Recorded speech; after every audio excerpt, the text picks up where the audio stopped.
Options for tracking sun or light exposure. Ideally, you would get the input directly from your eyes. Because your eyes move, because you sometimes look into different directions, this would be the ideal source to track sun or light exposure. Given the inaccessibility of this data, the next best thing would probably be something that already exists, kind of, a contact lens. It also picks up the different movements and therefore is still somewhat accurate. Even if you keep your head still and you look into different directions, the light might change. So as we see, the next best thing may be a sensor here, a light sensor here, or just on things that are already existing, glasses with light sensors would be an option. But not everybody wears glasses.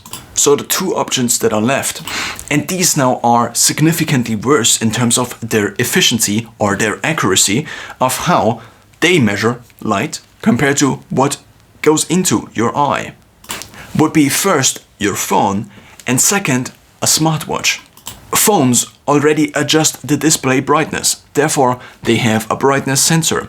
Now the downside of this is obviously that you only have your phone out in a certain amount of time during the day. So you would have to take, for example, the 4 hours in a given day you have your phone out and then extrapolate the data and say, okay, probably he got this much light exposure or sun exposure, obviously. There are already a few solutions. There is an app that also is recommended or endorsed by Andrew Huberman, or at least he has a few videos in the app and also does Yoga Nidra in the app, or NSDR, and the app is called Virtution and there is a light meter in there. When I first then began my sun tracking routine, I just went outside and this app actually showed me how bright it is, and then there was a bar that just filled up. So on a cloudy day it might fill up slower, on a sunny day it might fill up faster. And in addition, obviously, it also depends on the time of the year, how fast or slow or whether at all it fills up.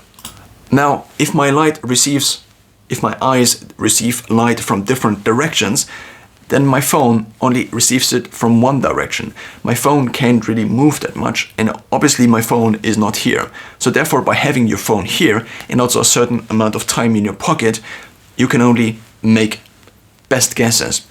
Something better would be something on the outside of your skin. What is on the outside of your skin, at least longer, maybe, than your phone, at least if it's not winter and you're wearing a hoodie, it would be your watch. Now, some of these watches already might have light sensors or brightness sensors, you could also say, and I think they do. So this is the Galaxy Watch 4 and it has a brightness sensor, I think, because it adapts the brightness of the display. So therefore, if you could access this data, then you could see how much brightness this measures throughout the day. Of course, this also is not out all the time and might be in one of your pockets, but not that much, because I mean the maximum thing this would be covered with is obviously a long sleeve. So now, by maybe having this exposed all the time, it might be the best approximation of devices that are already available, that you also already have, that you don't have to additionally buy, that also have to happen a processor, that also have to happen a light sensor, and therefore, and also an operating system that could interact with your phone and therefore synchronize data to the cloud or to the internet or to a certain service like Samsung Health, for example.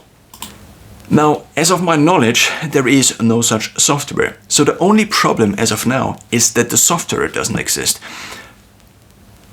The big health services like Garmin Connect, like Apple Health, like Samsung Health could just introduce this feature.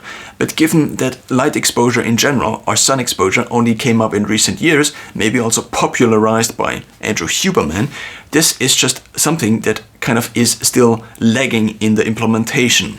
So there is also another thing you could do that already is an implemented workflow, an implemented data flow, you could also say. And this is if you have a watch that has a solar panel in it. Of course, a solar panel now is different to a light sensor, but given that the intensity of the solar panel's efficiency of producing current probably correlates pretty close to the overall brightness it receives, and therefore is able to produce energy or electric energy. You could use a solar panel that is already on watches, more specifically on Garmin watches, for example. So this is the Fenix 6S Pro, and it also comes in a solar version. And the newer version, the 7 series of the Fenix series, also already has versions with solar panels. And this now is something you already have within Garmin Connect. You can basically see how much discharged. So basically you have already a complete workflow from this here being exposed to sunlight, from this here being possibly on your wrist if you opt at least for a Garmin watch, from this here not requiring any additional software.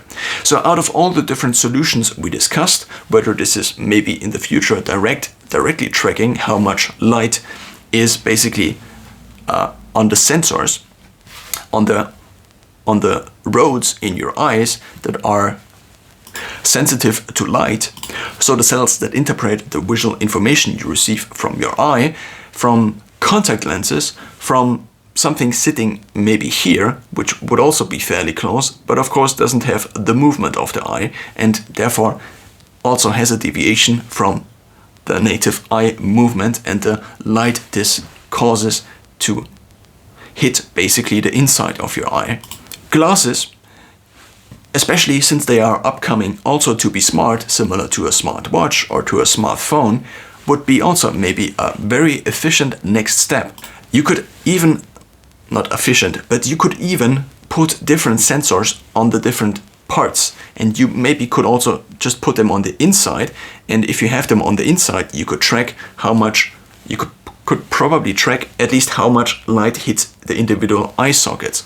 Also, you could measure maybe just the reflections, because the more the brightness, so the white of the eye actually reflects back to the sensor that then sits in the back of these glasses, the more light is probably also on the pupil or hits the pupil, and therefore is a signal that is then interpreted or inputted into your body's sensory input.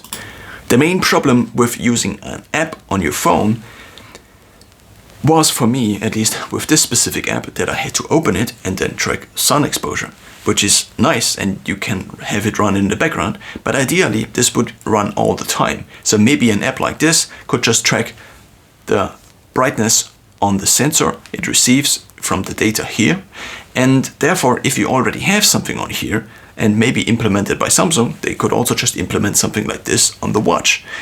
Or the solution that already exists, and the workflow that already exists, is just to check the solar charge and the energy it received in the Garmin Connect app if you happen to have a Garmin watch.